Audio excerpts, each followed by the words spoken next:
Welcome. In this video, I want to answer your question on what is an RPC in crypto. So I will break it down for you, what it is, and especially why it's important to you as a Web3 developer. It doesn't matter which blockchain you are developing on, Ethereum, EVM, non-EVM, Solana, whatever, you will always need to understand and at least have an idea of what an RPC is and how they work to help you better as a dApp developer. And we will see into that in this video. Welcome, dear friend. I'm Solomon Faucet, founder of dProgramming University, a free Web3 development education platform. Please note our content are for education purpose only, not financial, trading, investment, programming or development advice into any of the platform discussed. Always do your own research. And please, we may get sponsorship, partnership, token or whatever form during, before or after creating this content, but we try as much as possible to remain unbiased and make it educative. If that agreed on, let's get right into this content.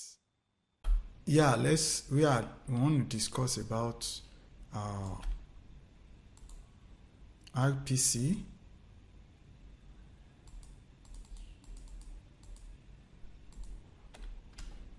RPC. So what are they? But before we explain better, I think that should be the first thing we need to talk about. What's an RPC? What does it stand for? An RPC stands for Remote Procedure Call. Remote Procedure Call.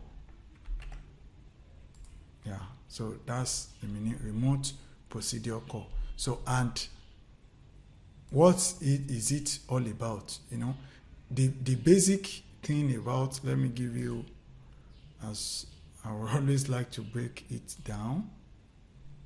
So, you know, it's a kind of a communication between A and B, but the A and B now is not just your normal, like maybe computer to computer, just pure computer call, or like your normal API. That, no, it's not just that. It has to do with the blockchain. So let's get that together. Let's say this is your dApp. Yeah, you got your dApp here.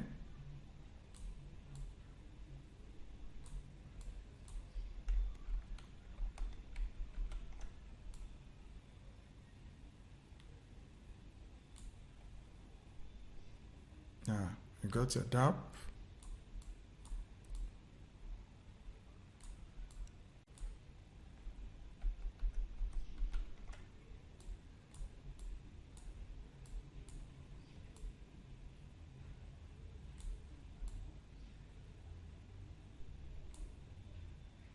You got your dApp here, this is it, and then you got the blockchain here, has a lot of blocks in there.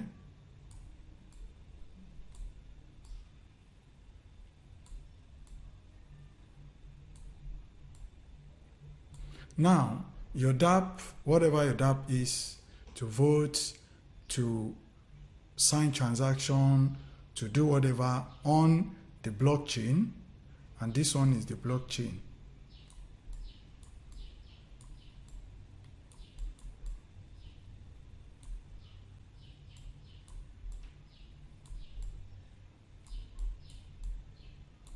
Yeah, this is a blockchain, this is your dApp. To get a communication between the two with ease is something here in between that facilitates communication requests, comes in here, goes here, gets processed, and then comes back again,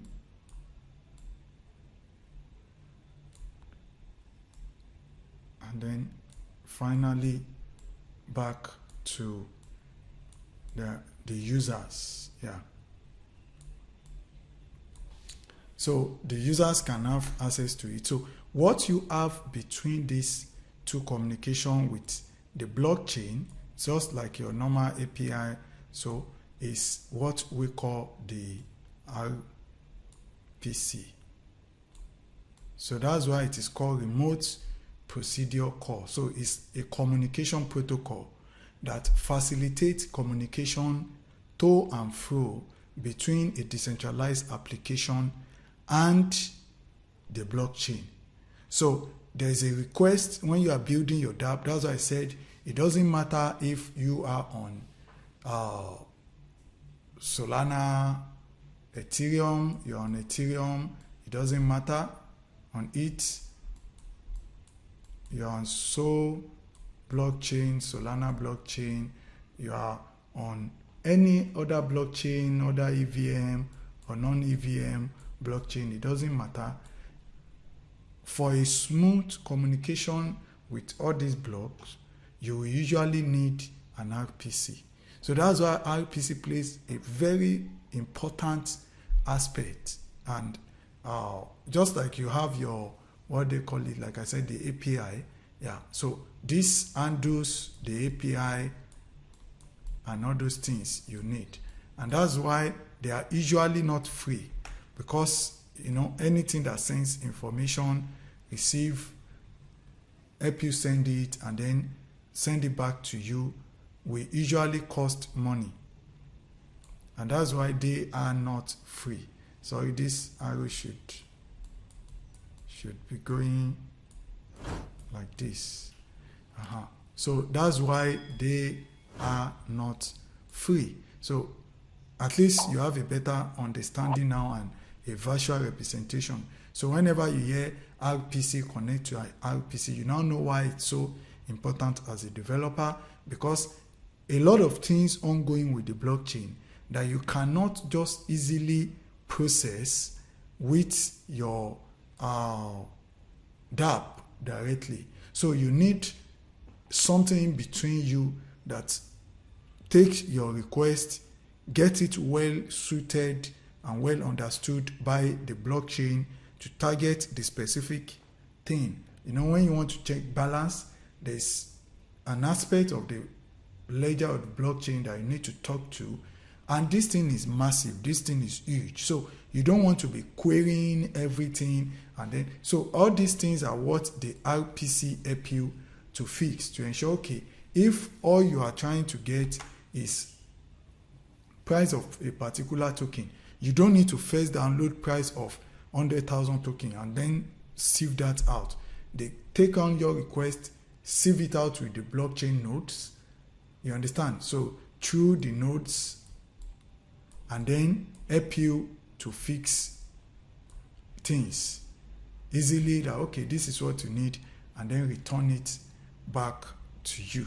So I feel I've been able to, because this, I look at it like, okay, people that are new might find it a bit confusing, but I believe as a developer, you should be able to have comprehended better now.